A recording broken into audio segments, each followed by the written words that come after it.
The morning sun painted the Montana sky in shades of orange and pink, but Jake barely noticed. He stood on his front porch, coffee growing cold in his hands, watching the empty road that led to his ranch. The silence around him felt heavier than usual, broken only by the distant lowing of cattle and the whisper of wind through the grass. Jake had lived alone on the Triple M ranch for 3 years now, ever since his wife Sarah had passed away from cancer. The 2,000-acre spread had been their dream together, a place where they planned to raise children and grow old watching sunsets from this very porch.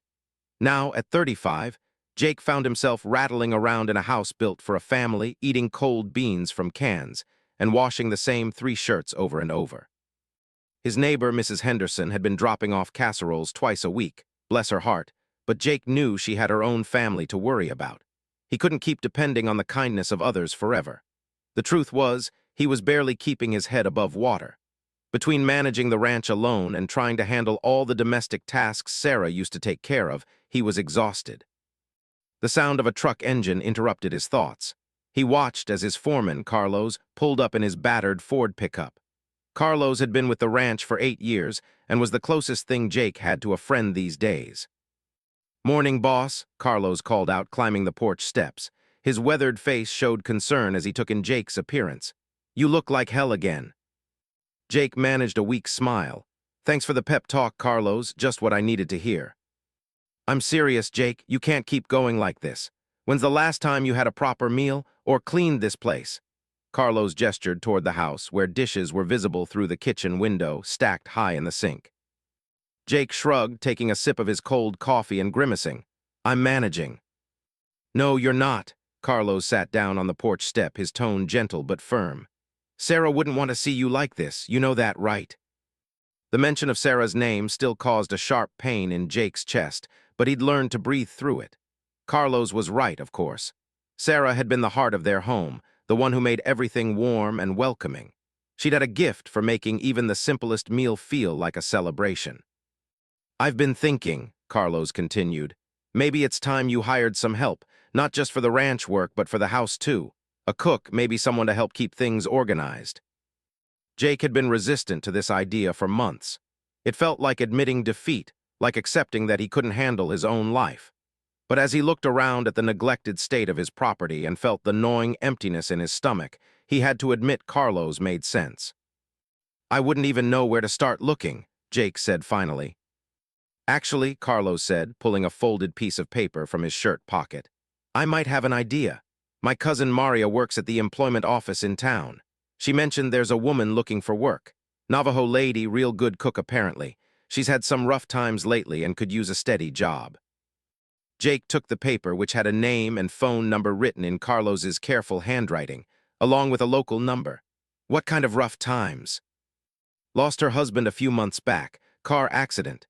She's got no family around here, came to Montana with him for his work. Now she's trying to figure out what to do next." Carlos stood up, brushing dust off his jeans. "Maria says she's quiet and desperate enough for work that she'd probably live on the property if you needed her to." The idea of having someone else in the house made Jake's stomach clench with anxiety. This had been his and Sarah's private sanctuary. But as he looked at the coffee stain on his shirt and realized he couldn't remember the last time he'd eaten a vegetable, he knew something had to change. "I'll think about it," Jake said, folding the paper carefully. "Don't think too long, boss. Pride's a luxury you can't afford right now." Carlos headed back toward his truck. "We've got 20 head to move to the south pasture today. You up for it?" Jake nodded, grateful for the distraction of physical work. He spent the morning on horseback, herding cattle with Carlos and trying to ignore the gnawing hunger in his stomach. By noon, the heat was brutal, and both men were covered in dust and sweat. "Let's break for lunch," Carlos called out. But Jake knew there was nothing waiting for him at home except maybe some stale crackers and whatever was left of Mrs. Henderson's latest casserole. As they rode back toward the house, Jake found himself studying the building with new eyes. It was a beautiful place, really. Sarah had spent months choosing the paint colors and planning the garden that now grew wild with weeds. The wraparound porch was perfect for evening conversations, and the large kitchen had been Sarah's pride and joy, with its farmhouse sink and big wooden table where they'd planned to feed their future children. Now it all felt like a museum to a life that never happened. That evening, after Carlos had gone home and Jake had managed to choke down a can of soup heated on the stove, he found himself starring its phone number. The house felt particularly empty tonight, with shadows gathering in the corners and the silence pressing in around him. He thought about Sarah, about how she would have handled this situation. She'd always been practical, never one to let pride get in the way of good sense. She probably would have hired help months ago and somehow made the whole arrangement feel natural and comfortable. Before he could talk himself out of it, Jake picked up the phone and dialed. The voice that answered was soft and cautious. "Hello." "Is this?" Jake found his mouth suddenly dry. "Yes, this is." "My name is Jake. I run the Triple M Ranch about 20 miles outside of town. I got your number from Carlos. I understand you might be looking for work." There was a pause, and Jake could hear the careful consideration in her silence. "What kind of work, mister?" "Well, I need someone to cook, maybe help keep the house organized. It would be Monday through Friday, maybe some weekends if needed. There's a small apartment above the barn that comes with the job if you're interested in living on the property." Another pause. "May I ask why you need help, mister? Are you unable to cook for yourself?" The question wasn't rude, but it was direct, and Jake appreciated that. "I can cook basic things, but I'm not very good at it. I've been managing my ranch alone since my wife passed away, and I'm not doing a very good job of taking care of myself." "I'm sorry for your loss," said, and there was genuine sympathy in her voice. "How long has it been?" 3 years. The words came out rougher than he intended. "I understand. My husband died 4 months ago." Her voice was steady, but Jake could hear the pain underneath. "When would you need me to start?" "As soon as possible, if you're interested. Would you like to come out and see the place first? Meet in person?" "Yes, I think that would be wise. Tomorrow afternoon." They arranged for to come to the ranch at 2 o'clock the next day. After hanging up, Jake looked around his kitchen with new awareness of how it must appear to a stranger. Dirty dishes covered every surface, the floor needed sweeping, and he couldn't remember the last time he'd wiped down the counters. He spent the evening cleaning, working by the light of the overhead fixture until his back ached and his hands were raw from scrubbing. As he worked, he found himself thinking about the woman he'd spoken to. Her voice had been calm and measured, with just a hint of an accent he couldn't quite place. She'd sounded practical, which he appreciated, and she hadn't asked about salary or demanded details about the job that he wasn't ready to give. The next morning, Jake found himself more nervous than he'd expected. He changed shirts twice and even ran a comb through his hair, which had grown shaggy and unkempt over the past few months. Carlos noticed his unusual attention to appearance when he arrived for work. "You called her, didn't you?" Carlos grinned. "About time." "She's coming by this afternoon to look at the place," Jake said, trying to sound casual. "It's just a business meeting." "Sure it is, boss. That's why you're wearing your good shirt." Jake looked down at his shirt, which was indeed one of the few without stains or holes. "It's just about being professional." Carlos laughed and headed off to start the morning's work, leaving Jake to pace around his newly cleaned kitchen and wonder what he'd gotten himself into. At exactly 2 o'clock, Jake heard a car coming up the drive. From his kitchen window, he watched a small, dusty sedan make its way toward the house. The car was old but well-maintained, and it pulled up near the porch with careful precision. The woman who got out was not what Jake had expected, though he wasn't sure what he'd been expecting. Was probably in her early 30s, with long black hair pulled back in a practical ponytail and dark eyes that seemed to take in everything around her. She was wearing jeans and a simple blue button-down shirt, both clean and pressed despite the obvious age of the garments. What struck Jake most was her stillness. She didn't fidget or look around nervously like most people did when they first visited the ranch. Instead, she stood beside her car for a moment, her gaze moving slowly and deliberately across the landscape, the outbuildings, and finally settling on the house itself. Jake stepped out onto the porch, suddenly aware of how he must look to her, all 6 feet and 2 inches of him, probably appearing more intimidating than welcoming. "Ms., I'm Jake." He descended the porch steps with his hand extended. Her handshake was firm and brief, her skin cool despite the afternoon heat.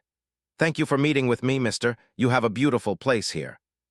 "Thank you. Would you like to come inside, see the kitchen and the rest of the house?" Nodded, and Jake led her through the front door. He watched as she took in the living room, her eyes knotting the dust on the mantelpiece. the stack of unopened mail on the coffee table, and the general air of a space that wasn't being truly lived in. In the kitchen's pace slowed. She moved around the room with the practiced eye of someone who understood how kitchens worked, opening a few cabinets and examining the stove and refrigerator. "This is a good kitchen," she said finally. "Whoever designed it understood how to cook." "My wife, Sarah, she loved to cook." The words came out before Jake could stop them, and he immediately felt awkward for bringing up something so personal. But just nodded. "I can see that. The layout is very thoughtful. The workspace flows well." She opened the pantry door and peered inside at the mostly empty shelves. "What have you been eating, mister?" "Canned soup mostly. Sandwiches. Mrs. Henderson brings casseroles sometimes." His expression didn't change, but Jake thought he saw a flicker of something, pity or concern, cross her features. "What would you want me to cook? Do you have preferences or things you don't eat?" "I'm not picky. I just want real food, I guess. Meals that don't come from a can." Jake felt embarrassed admitting how low his standards had become. "I cook traditional foods, some Navajo dishes, but also regular American food. Would that be acceptable?" Jake nodded. "That sounds fine, more than fine, actually." Walked to the window above the sink and looked out at the barn and the surrounding pastures. "You mentioned an apartment above the barn." "Right, let me show you." They walked across the yard to the barn, where Jake led her up a set of exterior stairs to a small apartment he and Sarah had built for seasonal workers. It consisted of a bedroom, a tiny kitchen, and a bathroom, all simply furnished but clean and functional. Examined the space with the same careful attention she'd given the main house. She opened the refrigerator, tested the water pressure in the sink, and checked that the windows opened properly. "This would be suitable," she said finally. "What would my responsibilities be exactly?" Jake had been thinking about this since their phone call. "Breakfast and dinner Monday through Friday, lunch if I'm around. Maybe some light housekeeping in the main house, just keeping things tidy. I'm not expecting you to be a maid, just help me keep things from getting out of control again. And weekends. Those would be up to you. I can manage on my own for 2 days." Was quiet for a long moment, looking out the apartment window at the landscape beyond. Jake found himself holding his breath, surprised by how much he wanted her to say yes. "The pay?" she asked finally.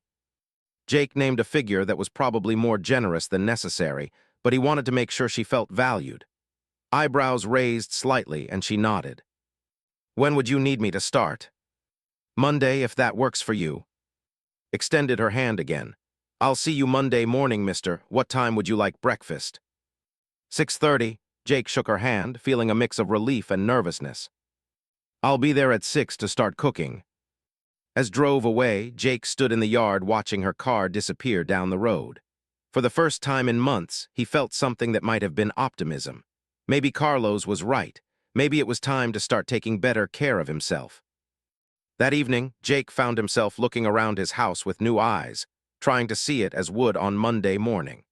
He made a mental list of things that needed attention and spent the weekend doing a more thorough job of cleaning than he'd done in years. Sunday night, as he lay in bed staring at the ceiling, Jake wondered what he'd gotten himself into. Having someone else in his space, even temporarily and for work, felt like a huge step. For 3 years, this ranch had been his refuge, the place where he could grieve privately and avoid the well-meaning sympathy of others. But as his stomach growled and he thought about the can of ravioli he'd had for dinner, Jake reminded himself that this was about survival, not sentiment. He needed help and needed work. It was a business arrangement, nothing more. He had no idea how wrong he was about that. Monday morning arrived gray and cool, with low clouds promising rain later in the day. Jake woke at 5:30, earlier than usual, his stomach tight with nervousness about's first day. He'd barely slept, alternating between second-guessing his decision and wondering what kind of person he'd invited into his carefully guarded solitude. He showered and dressed with more care than he'd taken in months, choosing clean jeans and a shirt without holes or stains. As he walked toward the kitchen, he caught the scent of something unexpected, something that made his stomach clench with sudden, intense hunger. Coffee, real coffee, not the instant stuff he'd been drinking. The smell was rich and complex, and underneath it was something else, something warm and spicy that reminded him of cinnamon and comfort. Jake paused at the kitchen doorway, suddenly feeling like an intruder in his own home. Stood at the stove with her back to him, her long black hair braided down her spine. She was wearing jeans and a burgundy sweater, and she moved around the kitchen with quiet efficiency, as if she'd been cooking in this space for years instead of minutes. "Good morning, mister," she said without turning around. "Coffee's ready and breakfast will be done in a few minutes." "How did you know I was there?" Jake asked, moving toward the coffee pot with grateful reverence. "I heard your footsteps on the stairs." Turned to face him, and Jake noticed that her dark eyes held a hint of amusement. "You walk heavy for someone trying to be quiet." Jake poured himself a cup of coffee and took a sip. It was perfect, strong without being bitter, with a richness he'd forgotten coffee could have. "This is incredible. What did you do to it?" "It's just good coffee, properly made," said. "The instant coffee you've been drinking isn't really coffee at all." She turned back to the stove, where something was sizzling in a cast-iron pan Jake didn't remember owning. As he watched, flipped what looked like a thick pancake, revealing a golden-brown surface dotted with what might have been corn kernels. "What is that?" Jake asked, leaning against the counter and savoring his coffee. "Fry bread," said. "Traditional Navajo bread. I'm serving it with eggs and some roasted green chilies I brought from home." She glanced at him over her shoulder. "I hope that's acceptable. I know you said you weren't picky, but some people have strong feelings about unfamiliar foods." Jake's mouth was watering from the smells filling his kitchen. "It smells amazing. I can't remember the last time I was actually hungry for breakfast." Nodded and turned her attention to scrambling eggs in another pan. Jake found himself studying her movements, which were economical and graceful. She didn't waste motion or energy, and she seemed to know instinctively how long each component of the meal needed to cook. "Where did you learn to cook like this?" Jake asked. "My grandmother taught me when I was young. Then I worked in restaurant kitchens for several years before I got married." His voice was matter-of-fact, but Jake sensed there were stories behind her brief answers. Within minutes, had plated a breakfast that looked like something from a restaurant. The fry bread was golden and puffy, the eggs were perfectly fluffy, and the roasted chilies added color and a smell that made Jake's stomach growl audibly. "Sit," said, setting the plate in front of him at the kitchen table. "Eat while it's hot." Jake took a bite of the fry bread and had to suppress a groan of pleasure. It was crispy on the outside, soft and slightly sweet on the inside, with a texture unlike any bread he'd ever eaten. Combined with the eggs and the mild heat of the chilies, it was the best breakfast he'd had in years. "This is incredible," he said after swallowing. "Really, this is better than anything I've had in restaurants." Poured herself a cup of coffee and sat across from him with a small plate of her own food. "Thank you. Food should be made with attention. It's a way of showing care." Something in her tone made Jake look up from his plate. There was a sadness in his eyes that he recognized, the particular weight that came from cooking for one instead of two. "You must miss cooking for your husband," Jake said gently. His hands stilled around her coffee cup. "David loved to eat. He would try anything I made, even my failures. He said food always tasted better when it was made by someone who cared about you." The silence that followed wasn't uncomfortable exactly, but it was heavy with shared understanding. Jake found himself thinking about Sarah's cooking, how even her simplest meals had tasted like love. "What did he do for work?" Jake asked. "You mentioned he came to Montana for a job." "He was a mining engineer, copper mine about an hour north of here. We moved from New Mexico 2 years ago when the position opened up." Took a sip of coffee. "We thought it would be temporary, just a few years to save money. We planned to go back to the reservation eventually, maybe buy some land." Jake noticed she didn't mention what had happened to change those plans, and he didn't push. He understood the weight of plans that would never come to fruition. They finished breakfast mostly in comfortable silence, with Jake eating every bite on his plate and wishing there was more. As began clearing the dishes, Jake felt awkward sitting while she worked. "I can help with that," he offered, standing up. "No need, this is my job now." His tone wasn't dismissive, just matter-of-fact. "What time do you usually leave for work?" "Around 7:30, but there's no rush. I'm the boss." Jake felt strange saying it, since he'd been living like a man with no control over his own life for months. "What would you like for dinner tonight?" asked as she filled the sink with sudsy water. Jake realized he hadn't thought that far ahead. For months, dinner had been whatever he could scrounge from his increasingly empty pantry. "What do you suggest?" I'll need to go to town this afternoon to buy groceries. Your pantry is pretty bare. Began washing dishes with the same efficiency she'd shown cooking. Is there a budget I should stick to? Get whatever you need. I trust your judgment. Nodded and continued washing dishes. Jake found himself reluctant to leave the warm, food-scented kitchen for the cold morning air and another day of ranch work. This was the first morning in months that he'd felt truly awake and energized instead of just going through the motions. He said as he reached for his hat and jacket by the door. Yes. Thank you for breakfast, I mean. It's been a long time since I had a real meal. Turned to look at him, her hands still in the dishwater. You're welcome, mister. I'll see you this evening. Jake spent the morning working cattle with Carlos, who immediately noticed the change in his energy level. You're moving different today, Carlos observed as they checked fence lines in the north pasture. More alert, your new cook already making a difference. She made fry bread for breakfast, Jake said, realizing he was smiling at the memory. I didn't know food could taste like that. Fry bread, that's serious cooking. My grandmother used to make fry bread for special occasions. Carlos grinned. Sounds like you hired yourself more than just a cook, boss. What's that supposed to mean? Nothing.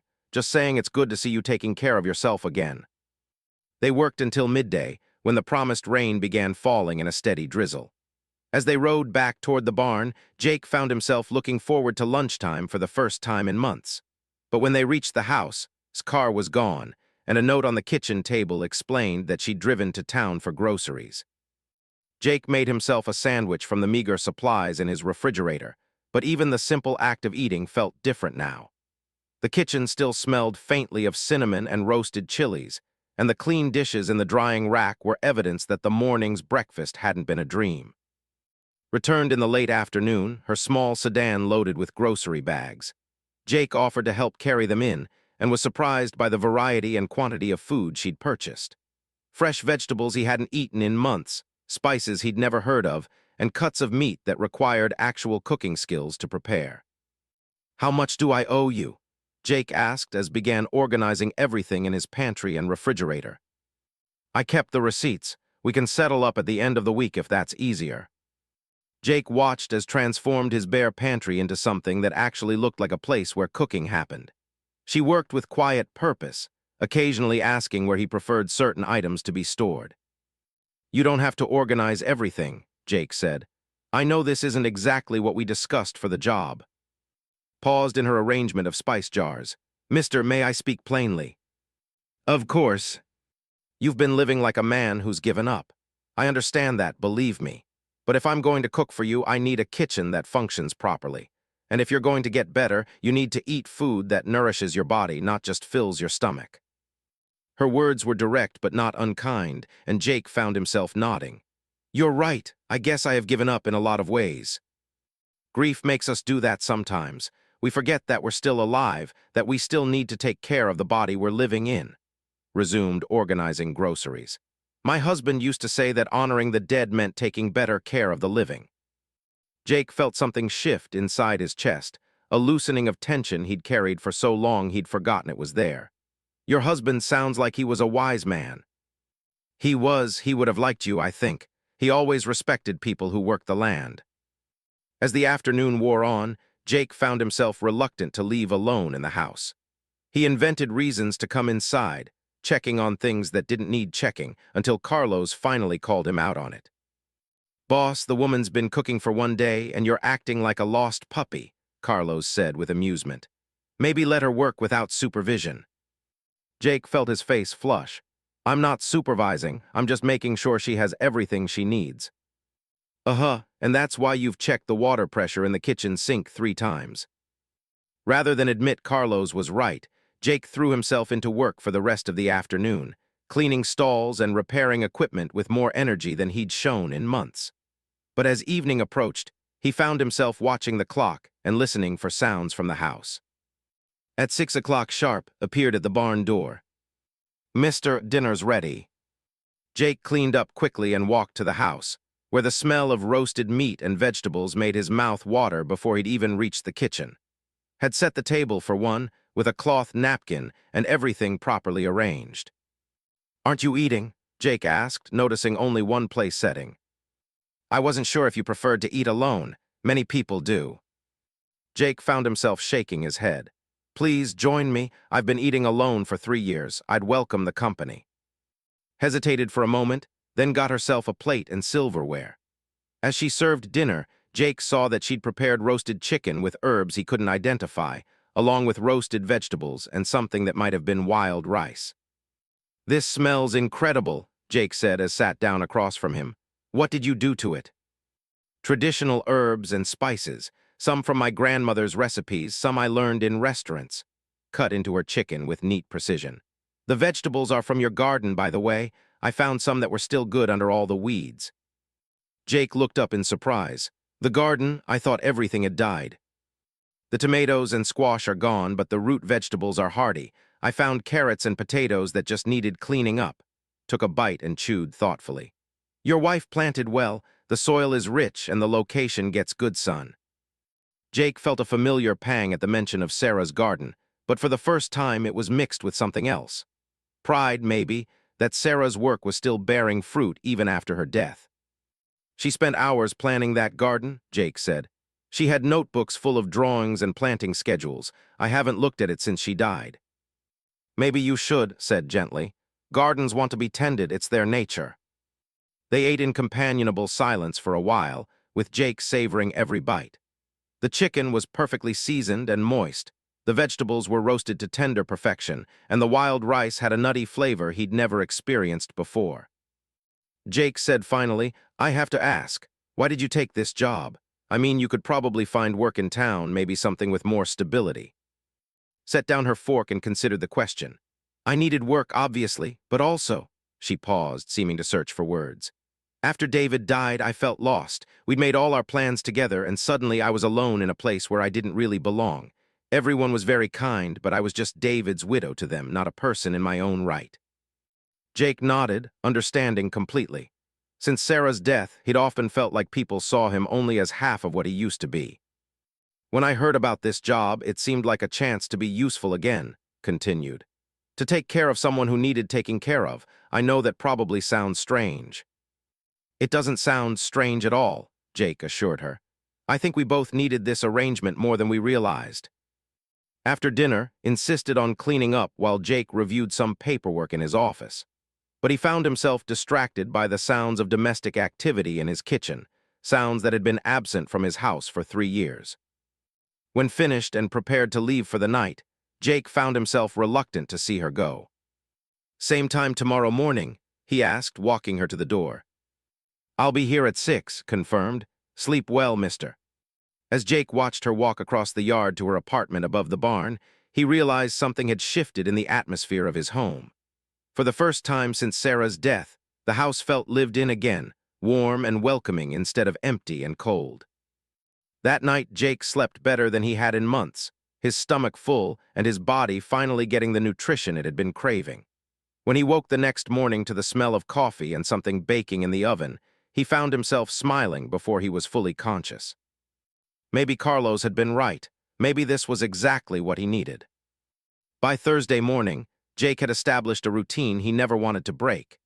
He woke to the smell of coffee and whatever was preparing for breakfast, showered and dressed with actual care for his appearance, and sat down to meals that made him remember why he used to enjoy eating.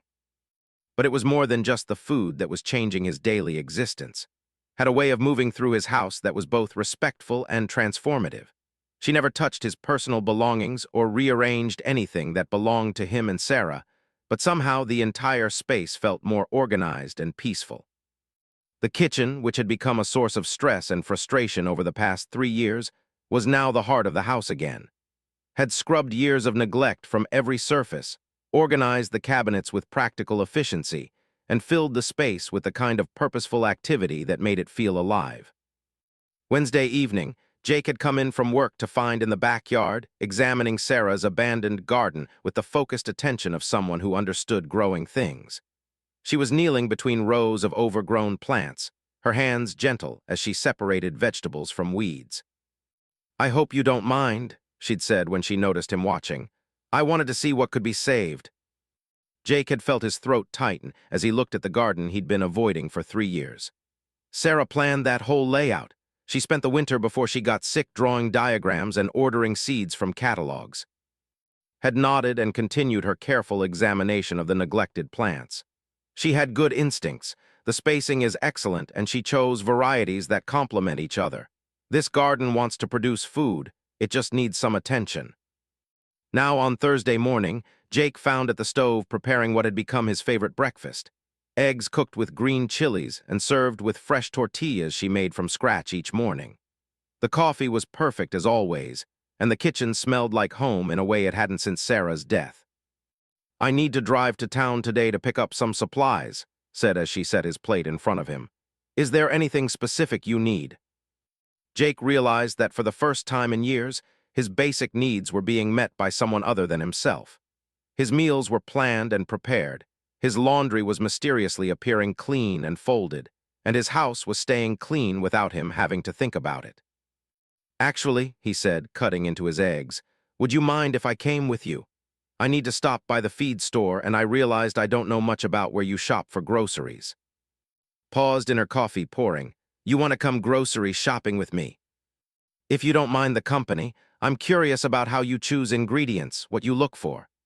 Jake felt slightly embarrassed by his interest, but cooking had awakened a curiosity about food he'd never experienced before.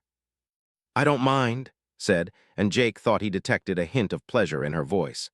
"I shop at several different places, depending on what I need. There's a market run by a Mexican family that has better produce and spices than the regular grocery store." After breakfast, they drove to town in Jake's pickup truck, with giving directions to places he'd never noticed despite living in the area for years. Their first stop was the Mexican market had mentioned, a small store tucked between a laundromat and an auto repair shop. Inside, the store was cramped but organized, with produce that looked fresher and more varied than anything Jake had seen at the chain grocery store where he usually shopped. Moved through the aisles with purpose, selecting items while explaining her choices to Jake. "These peppers are much better than what you find in most stores," she said, holding up a glossy red chili. "They're roasted fresh every few days, and the flavor is completely different from the canned ones." Jake watched as she tested the ripeness of avocados, selected dried beans from large bins, and chose spices from jars that filled the air with complex, unfamiliar scents. The elderly Mexican woman at the checkout greeted in Spanish, and they had a brief conversation that ended with the woman pressing a small package into his hands. "What did she give you?" Jake asked as they loaded groceries into his truck. "Masa, it's corn flour for making tortillas. She said mine were good, but that this brand would make them even better." Seemed pleased by the interaction. "Mrs. makes the best tamales in town. Her family has been here longer than most people realize." Their next stop was the feed store, where Jake needed to pick up supplements for his cattle. As they walked through the store, Jake found himself seeing it through his eyes. The proprietor, Bill Watson, greeted Jake with the easy familiarity of a longtime customer. "Jake, good to see you looking better. Word around town is you hired some help out at the ranch." Jake felt stiffened slightly beside him and realized that in a small town, his business decisions were probably common knowledge.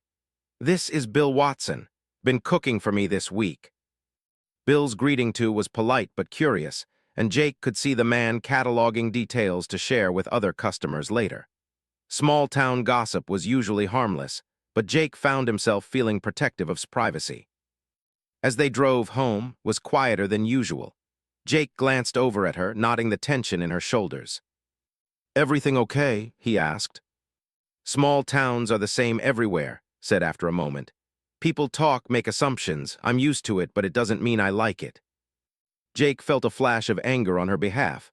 "What kind of assumptions?" Shrugged. "You're a widower, I'm a widow. We're both relatively young. People will create stories to entertain themselves." "Does that bother you, the possibility of gossip?" "It bothers me because it reduces us to characters in other people's stories instead of seeing us as real people making practical decisions." His voice was matter-of-fact, but Jake could hear the frustration underneath. "You needed help, I needed work, but people prefer more dramatic explanations." Jake found himself thinking about this conversation for the rest of the day. He'd been so focused on his own isolation and grief that he hadn't considered how might be perceived by others. or what kind of judgment she might face for taking a job that required her to live alone on a ranch with a single man. That evening, as they sat down to dinner together, Jake brought up the subject again. "If the gossip bothers you, we could make some changes. Maybe you could just come in during the day, not stay in the apartment. Or I could make it clear to people that this is strictly a business arrangement." Looked up from her plate, her dark eyes studying his face. "Is that what you want, to make changes?" Jake realized he was shaking his head before he'd even considered his answer. "No, I like having you here, I like our dinners together, and I like knowing that you're close by. But I don't want to make your life more difficult." "Mister," said carefully, "may I ask you something personal?" "Jake, and yes, ask me anything." "Why haven't you dated anyone since your wife died? 3 years is a long time to be alone." The question caught Jake off guard. He'd expected her to ask about the gossip, not about his personal life. "I guess I haven't been ready. Sarah and I were together for 8 years, married for 5. I couldn't imagine being with anyone else." Nodded slowly. "David and I were together for 6 years. We met in college and got married right after graduation. I thought we'd grow old together." "Do you think about dating again?" Jake found himself asking, curious despite himself. "Sometimes, but it feels like betraying what we had together, like admitting that it wasn't enough." Pushed food around her plate. "And practically speaking, I don't know how to be with someone new. I only ever learned to love one person." Jake felt a deep recognition of what was describing. "I know exactly what you mean. Sometimes I feel like half of me died with Sarah, and I don't know if what's left is enough for someone else." They sat in comfortable silence for a while, both lost in their own thoughts. Jake found himself studying his profile as she ate, noting the delicate line of her jaw and the way her hair caught the light from the overhead fixture. She was beautiful in a quiet way that had nothing to do with artifice or effort. "Can I tell you something?" said suddenly. "Of course. This week, cooking for you and taking care of your house, it's the first time since David died that I've felt useful, like I had a purpose." Met his eyes across the table. "I know people might talk, and I know this arrangement might not last forever, but right now it feels like exactly where I'm supposed to be." Jake felt something warm and unfamiliar unfurl in his chest. "I feel the same way. I'd forgotten what it was like to wake up looking forward to the day. You've given me that back." After dinner, they cleaned up together for the first time, working side by side in comfortable synchronization. Jake washed while dried and put away dishes, and their conversation flowed easily from practical matters to shared observations about ranch life and the changing weather.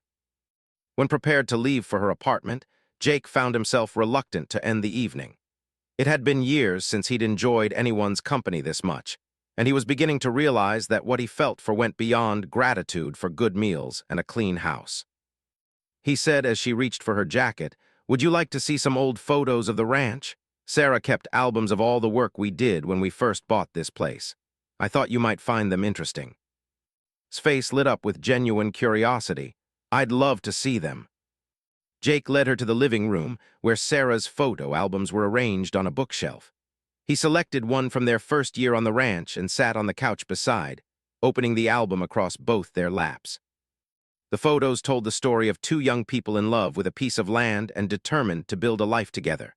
There was Sarah in overalls and work gloves, helping Jake repair fence posts. Jake shirtless and sunburned, painting the barn while Sarah documented his progress. Both of them grinning and covered in mud after a particularly difficult day moving cattle in the rain. "You both look so happy," said softly, studying a photo of Sarah showing off her first successful garden harvest. "She was beautiful." "She was," Jake agreed, but he found that looking at the photos didn't hurt as much as he'd expected. "We were happy. We thought we had all the time in the world to build our life here." Turned the page, revealing photos of the house interior from their early years. Jake was struck by how different it looked then, full of Sarah's touches and the energy of two people actively creating a home together. "The kitchen was so different," observed, pointing to a photo of Sarah baking bread in their old, smaller oven. "But you can see she understood how to make it functional." As they looked through the album together, Jake found himself telling stories about the early days of the ranch, the mistakes they'd made, and the small victories that had kept them motivated. Listened with the attention of someone who understood the satisfaction of building something from nothing. When they reached the end of the album, closed it gently and handed it back to Jake. "Thank you for sharing these with me. It helps me understand why this place means so much to you. Thank you for looking at them with me. I haven't been able to look at these photos since Sarah died, but tonight it felt good to remember the happy times." Stood to leave, but paused at the door. "Jake, I want you to know that I don't think taking care of yourself dishonors Sarah's memory. I think it honors it. She loved you, and love wants the beloved to thrive even after it's gone." After left, Jake sat alone in his living room, the photo album still open on the coffee table. For the first time since Sarah's death, thinking about her didn't fill him with crushing sadness. Instead, he felt grateful for the time they'd had together and curious about what might be possible in the time he had left. He was beginning to realize that was right about something else, too. This week hadn't just been about getting proper meals and a clean house. It had been about remembering what it felt like to share his daily life with someone who cared about his. And he was beginning to suspect that what he felt for was mutual, even if neither of them was quite ready to name it yet. Friday arrived with an unexpected thunderstorm that rolled across the Montana sky just before dawn. Jake woke to the sound of rain hammering against his bedroom windows and the distant rumble of thunder moving across the valley. It was the kind of morning that would normally fill him with dread, knowing he'd have to spend the day in wet clothes dealing with spooked cattle and muddy conditions. Instead, he found himself lying in bed listening to the storm and thinking about. Today would mark exactly 1 week since she'd started working for him, and Jake couldn't imagine how he'd managed without her. More concerning was the realization that he didn't want to find out. The smell of coffee and bacon drew him downstairs earlier than usual, where he found standing at the kitchen window, watching the storm with an expression of quiet appreciation. "Morning," Jake said, pouring himself coffee from the pot she always had ready.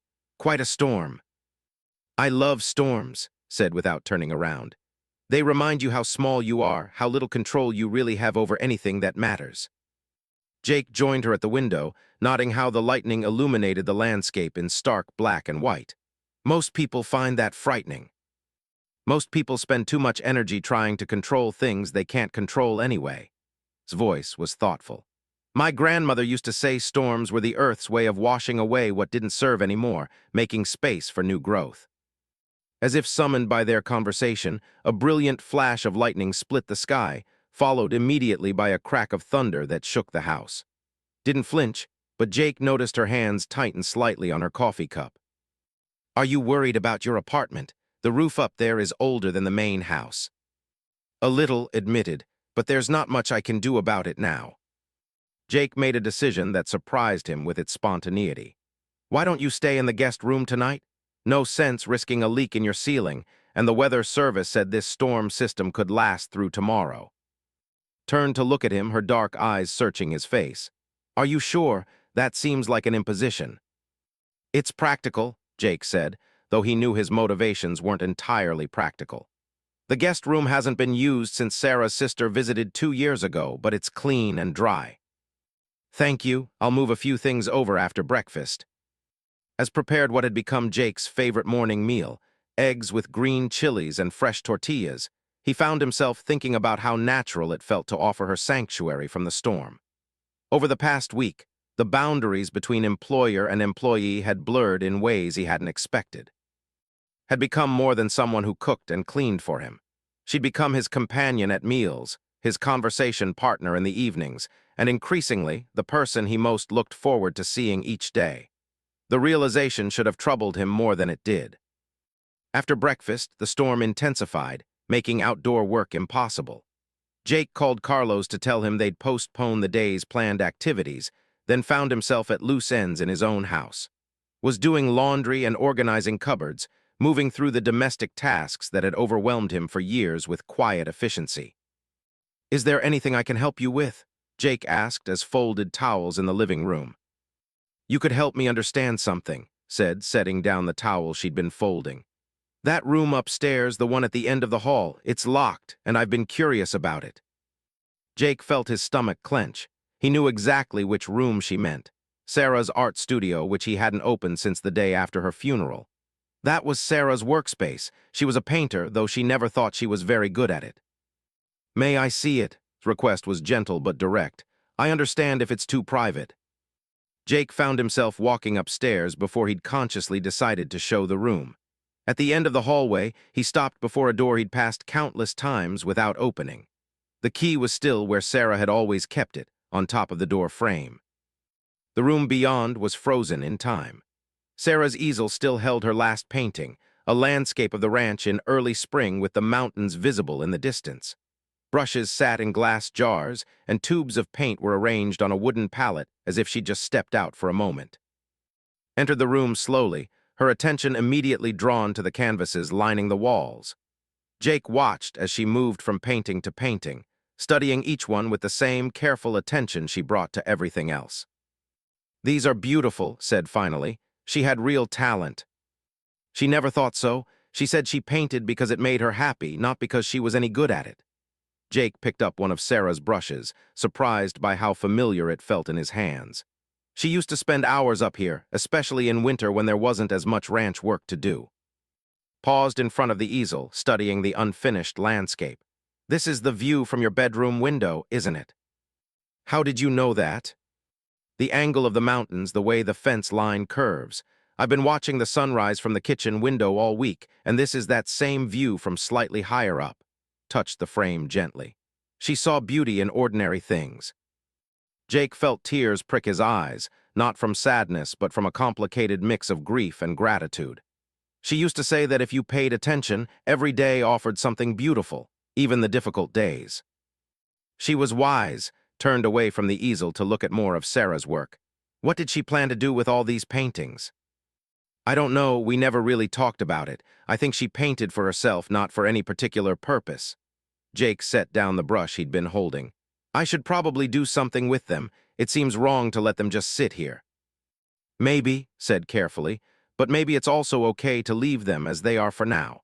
Sometimes the best way to honor someone's work is to let it exist exactly as they left it." They spent the morning in the studio, with asking questions about individual paintings and Jake sharing what he remembered about when and why Sarah had painted them. For the first time since Sarah's death, the room felt peaceful rather than painful. Around noon, the storm intensified further, and the power went out. Jake found flashlights and battery-powered lanterns while assembled a cold lunch from ingredients that didn't require cooking. They ate by lamplight in the kitchen, the storm providing dramatic accompaniment to their conversation. "Tell me about where you grew up," Jake said as they finished their sandwiches. "I realize I don't know much about your life before you came to Montana." Was quiet for a moment, collecting her thoughts. "I grew up on the Navajo reservation in New Mexico. My grandmother raised me after my mother died when I was 8. Traditional upbringing in many ways, but my grandmother also made sure I got a good education." "What was that like, growing up with your grandmother?" "She was a strong woman. Had to be, raising a child alone while working and maintaining our small farm. She taught me everything useful I know about cooking, about taking care of a home, about being self-sufficient." His voice carried deep affection. "She used to say that a woman should be able to take care of herself and others, that independence was a gift you gave yourself and everyone who depended on you." "She sounds like a remarkable person." "She was. She died the year before David and I got married. I think she would have liked him, though. He respected traditional ways even though he wasn't Navajo himself." As the afternoon wore on, the storm showed no signs of diminishing. Jake and found themselves in the unusual situation of being housebound together, and Jake discovered that was easy company even when they weren't engaged in the structured activities of meals and work. They played cards at the kitchen table, with teaching Jake a game her grandmother had taught her. They looked through more of Sarah's photo albums, with asking questions about ranch life and Jake finding himself eager to share stories he hadn't told anyone in years. As evening approached and prepared dinner by lamplight, Jake realized this was the most content he'd felt since Sarah's death. Not just comfortable or adequately fed, but genuinely happy to be exactly where he was, doing exactly what he was doing, with exactly the person he was with.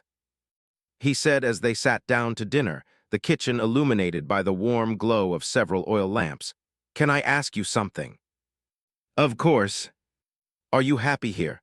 Really happy, I mean, not just satisfied with the work arrangement." Considered the question seriously, her fork paused midway to her mouth. "Yes, I think I am. Happier than I expected to be when I took this job." "What makes you happy about it?" The work itself, obviously. I like cooking for someone who appreciates food, and I like bringing order to spaces that need attention. Took a bite of the stew she'd prepared earlier before the power went out. But it's more than that. I like our conversations. I like learning about your life here, about what you and Sarah built together. I like feeling useful in a way that matters. Jake felt emboldened by her honesty. I need to tell you something. This week has been about more than just getting proper meals and a clean house. You've reminded me what it feels like to enjoy my own life again. Met his eyes across the table, her expression serious. Jake, are you saying what I think you're saying? I'm saying that I care about you. More than I should, probably, given that we've only known each other a week. But I can't pretend anymore that this is just a business arrangement for me. Set down her fork and was quiet for a long moment. Outside, the storm continued its assault on the house, but inside the kitchen felt like the place on earth. I care about you too, said finally. I've been trying to convince myself that what I feel is just gratitude for the job and appreciation for your kindness, but it's more complicated than that. What are you thinking right now? Jake asked gently.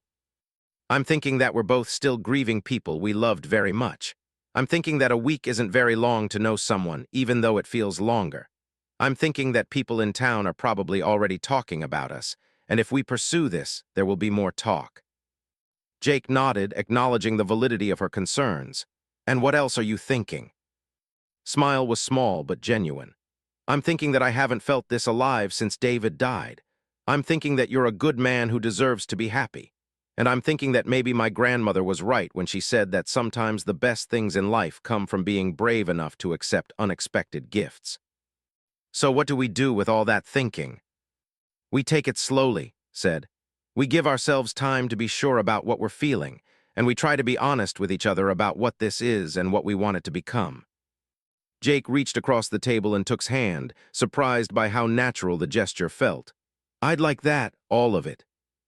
As they finished dinner and cleaned up by lamplight, the storm began to diminish outside. But neither Jake nor mentioned the improving weather or the fact that could probably return safely to her apartment above the barn. Instead, when went upstairs to settle into the guest room for the night, Jake felt like something fundamental had shifted in his life. Not just in his daily routine or his physical comfort, but in his basic understanding of what might be possible for his future.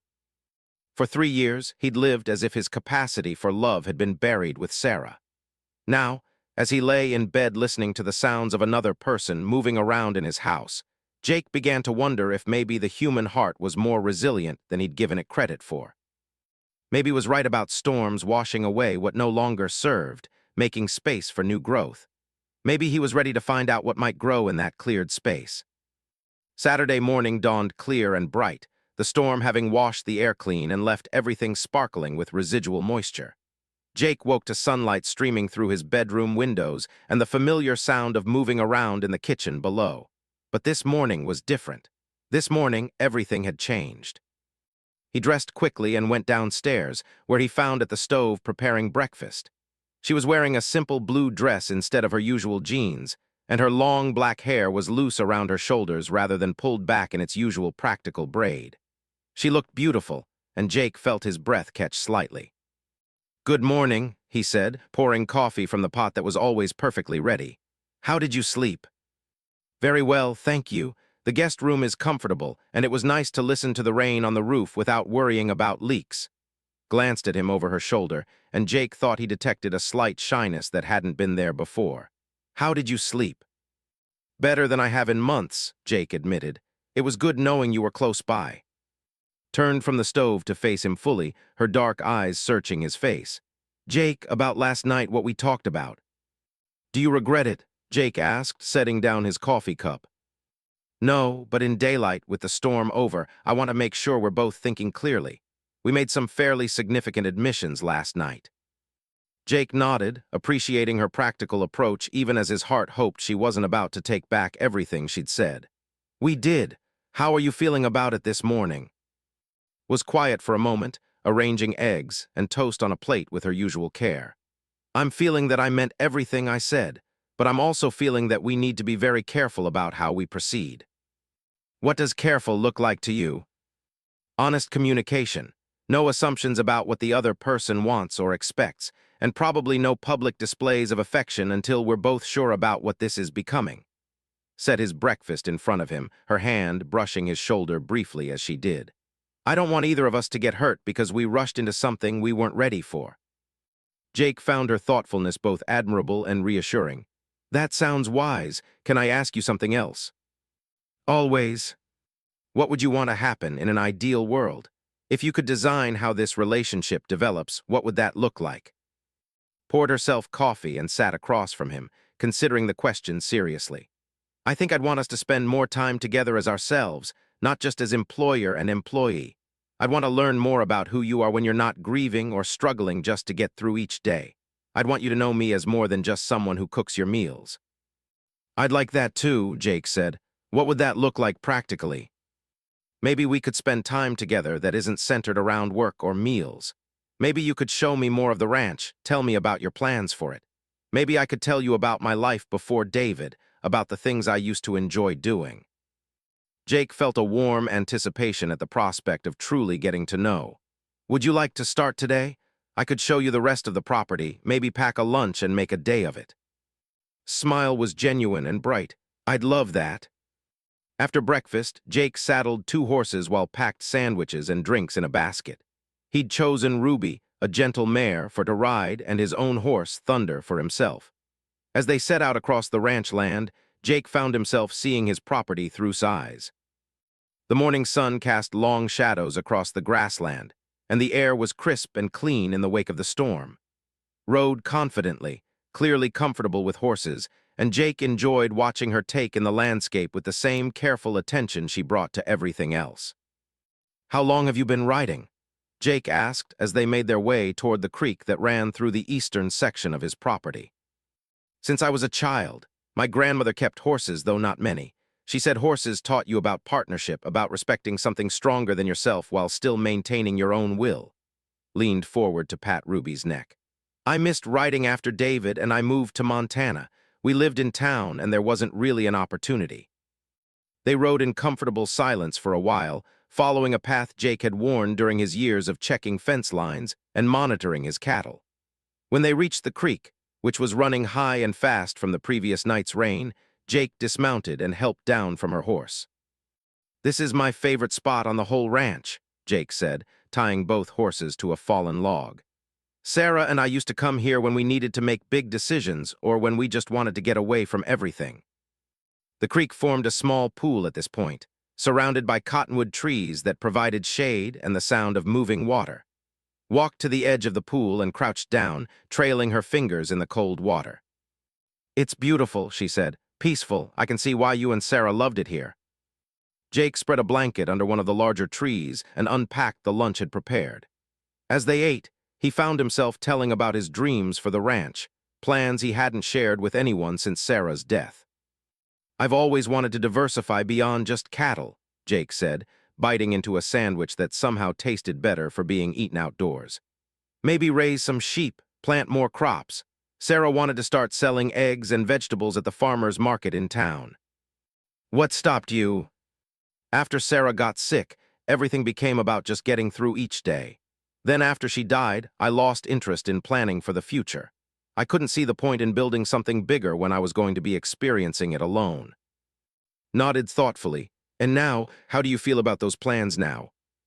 Jake looked around at the land he'd loved for so many years, then at who was watching him with genuine interest. Now I'm starting to think maybe the future doesn't have to be something I just endure. Maybe it could be something I actually participate in creating. What would you want to create?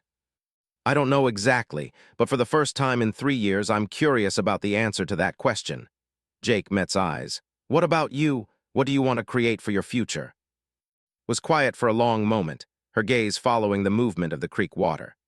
I want to feel useful again, like my life has purpose beyond just surviving each day. I want to cook for people who appreciate food, maybe grow things, create a home that feels warm and welcoming. It sounds like you want roots somewhere. I do. David and I were always planning for someday, for when we'd have enough money saved or when we'd figure out the perfect place to settle down. But someday never came, and now I realize that maybe the key is to start building the life you want wherever you are, with whatever you have. Jake felt something click into place in his chest, a sense of recognition and possibility. Can I tell you what I've been thinking? Please. I've been thinking that maybe what we both need isn't so different. You want to create a home and feel useful. I want to participate in my own life again and build something meaningful with my land. Maybe we could help each other do both of those things. His eyes held as steadily. What exactly are you proposing, Jake? I'm proposing that we see if we can build something together. Not just a working relationship, but a real partnership. You could help me develop the ranch in ways I never could alone, and I could offer you a place to put down roots and create the kind of life you want. And personally, what are you proposing personally? Jake reached across the blanket and took's hand, encouraged when she didn't pull away. I'm proposing that we give this thing between us a real chance, that we see if what we feel for each other can grow into something lasting and meaningful. Was quiet for several minutes, her thumb tracing small circles on the back of Jake's hand. I need to tell you something first, something I probably should have mentioned before now. Jake felt his stomach tighten. What is it? I'm not entirely without options, Jake. David had life insurance, and I've been careful with the money. I could go anywhere, do almost anything. I could move back to New Mexico, go back to school, start over somewhere completely new. Jake felt confused rather than threatened by this revelation. Then why are you here? Why did you take a job cooking for a grieving rancher in the middle of nowhere? Because when I thought about all those options, none of them felt right. They all felt like running away from grief instead of learning to live with it. His grip on his hand tightened. But this, being here with you, it feels like moving toward something rather than away from something. Jake felt relief flood through him. So what are you saying? I'm saying yes, to the partnership, to seeing what we can build together, to giving this relationship a real chance. Smile was warm and slightly mischievous. But I have one condition. Name it. I want to be a real partner in the ranch, not just someone who cooks and cleans. If we're going to do this, I want to be involved in decisions about the land, about what we grow and raise, about how we develop this place. Jake felt his own smile spreading across his face. I was hoping you'd want that. I think you see possibilities for this place that I've been too stuck in the past to imagine. They spent the rest of the afternoon by the creek, talking about practical matters and impossible dreams with equal enthusiasm. Had ideas about crop rotation and farmers' markets, about expanding the garden and maybe adding fruit trees. Jake found himself energized by her vision and eager to start making plans. As the sun began to set, they packed up their picnic and rode back toward the house. Jake felt lighter than he had in years, as if some weight he'd been carrying had finally been lifted from his shoulders. That evening, as prepared dinner, Jake called Carlos to share the news about his plans for expanding the ranch operations. Carlos's response was exactly what Jake had expected. It's about time, boss. I was wondering when you'd wake up and realize what was right in front of you. Are you talking about the ranch expansion or about? Both. You've been half dead for 3 years, and now suddenly you're making plans for the future. Doesn't take a genius to figure out what changed. After dinner, Jake sat on the front porch watching the stars come out in the clear post-storm sky. Had moved her things back to the guest room for another night, and Jake was grateful for her continued presence in his house. Jake said as they sat in comfortable silence, I want you to know that I don't expect this to be easy. We're both still carrying grief, and learning to love again after losing someone is complicated. I know, Jake said, reaching for her hand in the darkness. But I think maybe the complication is part of what makes it real. If we were both starting with blank slates, it might be simpler, but it wouldn't be as meaningful. How do you figure? Because we both know how precious love is now. We both know it's not guaranteed, that it requires care and attention and gratitude. Most people our age take those things for granted. Squeezed his hand. That's a beautiful way to think about it. As they prepared to say goodnight and go to their separate rooms, Jake felt a contentment he'd forgotten was possible. In 1 week, had transformed not just his daily routine, but his entire understanding of what his life could become. He said as they reached the top of the stairs, Thank you, for saying yes, for seeing possibilities I couldn't see, for being brave enough to give this a chance. Thank you for asking, replied, for seeing me as more than just someone who needed work, for sharing your home and your dreams with me. As Jake lay in bed that night, He thought about the week that had just passed. 7 days ago, he'd been a man barely surviving, eating cold food and living in isolation. Now he was a man making plans for the future, in partnership with a woman who saw beauty and possibility in the same landscape he'd been viewing with resignation. The change wasn't just about, though her presence had certainly been the catalyst.